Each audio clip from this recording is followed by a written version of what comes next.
Aïda, je crois, s'inscrit un peu dans le contexte moderne, si j'ose dire, avec les moyens de communication aujourd'hui. Le mouvement associatif, en particulier ici en France, on le connaît.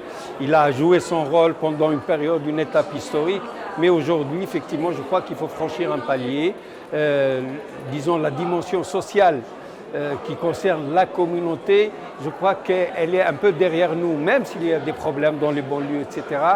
Mais aujourd'hui, je crois qu'il faut franchir un palier dans toutes les couches de la société, en France et ailleurs, comme on l'a vu, des gens qui viennent des États-Unis, du Canada ou de Suisse, et donc de France, mais c'est des gens qui sont installés, comme on dit entre guillemets, dans la vie, c'est-à-dire qui sont dans toutes les couches, qui ont des compétences, qui sont dans des domaines spécialisés, qui sont chefs d'entreprise, etc.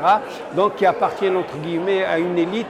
On ne s'adresse pas et on ne gère pas, disons,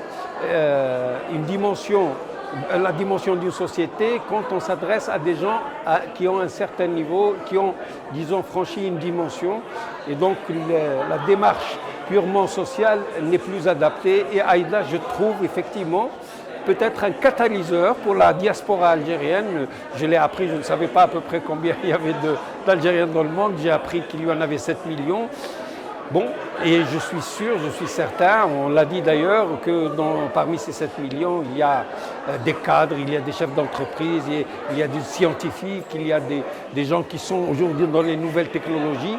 Et donc ces compétences-là, s'il y a un élément ou un lieu qui soit fédérateur et catalyseur, moi je trouve ça très très bien, et avec les moyens de communication et l'Internet d'aujourd'hui, ça peut être quelque chose de très très positif pour la communauté, non seulement pour la communauté qui est dispersée dans le monde, mais aussi peut-être pour l'Algérie, je l'espère d'ailleurs pour l'Algérie.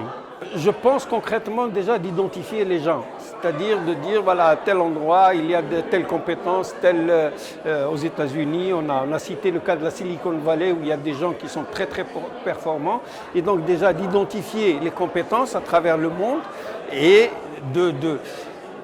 aussi de cibler les gens qui ont, comme je l'ai dit, l'Algérie au cœur. C'est-à-dire ça aussi c'est un élément important. Et par rapport dans la vie d'ici, pour avoir une plus grande solidarité et pour avoir une plus grande synergie entre les gens.